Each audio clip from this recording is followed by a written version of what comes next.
We got hip to Jacob Rees-Mogg's jive many, many moons ago, and to see his, what would you describe it as? His sort of mask. It's not even a mask. To see him fall apart publicly when asked about why the situation for the fishermen of the United Kingdom is currently so dire, when the only reason left for Brexit by the end of the 4.5-year saga was that it'd be good for the fish. It'd be good for fishermen. How do you process this? It's very like Donald Trump in the sense that there is absolutely no pleasure whatsoever in seeing what many of us considered to be inevitable unfold.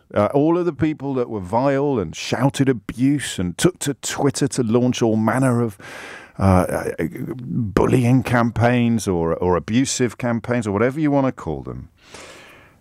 Those of us on the receiving end of that sort of thing, of course, in my case, right up from newspaper owners down, but in the case of ordinary people who don't have the privilege of a platform like this, you just get it usually from social media or possibly from family and friends. And we stood there for years, just quietly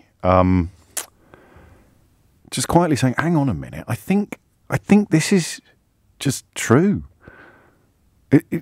Almost as if I'm not sure reality cares about referendum results. I don't think you can vote your way out of the 21st century.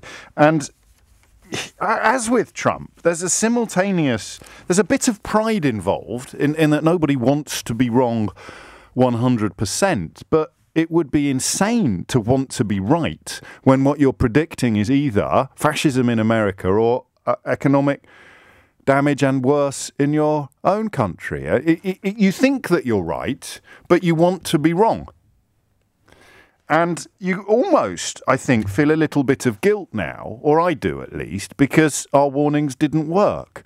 I know that's probably a bit silly. I'm being all Catholic now with a large C, aren't I? Because what chance did we ever have against Rupert Murdoch and the Barclay brothers and the Daily Mail? And I mean, what chance did anybody? It's a miracle we got as much as 48%. And most of us didn't even wake up to what a ridiculous idea Brexit was until the ship had sailed. That's why we put our shoulders to the wheel on a second referendum, and that failed. That failed horribly, dismally, never got close. Well, it maybe got close. But you still sit there, and even now I find myself hoping here is a problem with food supply or with fish or with musicians that want to tour in Europe or with companies that want to deliver into the single market. Here are myriad problems, and I really want them to be temporary.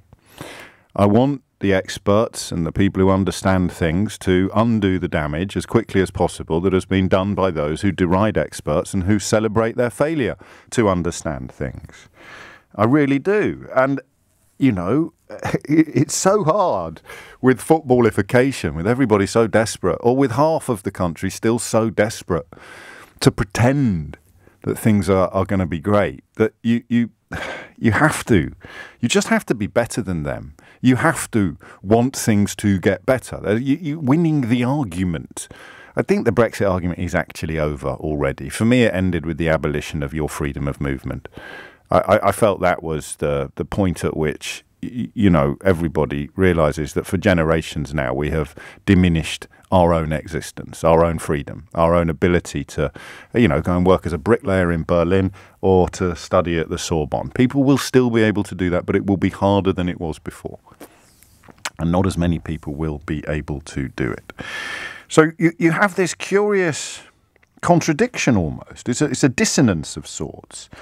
You see the stuff happening that you thought would happen because people that work in the sectors explained it to you, you know, whether it's an international courier or whether it's an international freight forwarding company or whether it's a greengrocer or whether it's the fish. I feel really sorry for the fishermen, actually.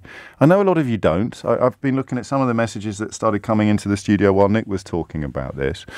But I don't, I'm sorry, and I don't think I ever will join you in saying it serves them right, or they got what they voted for. They didn't. You know, they were lied to. And, You know my hashtag.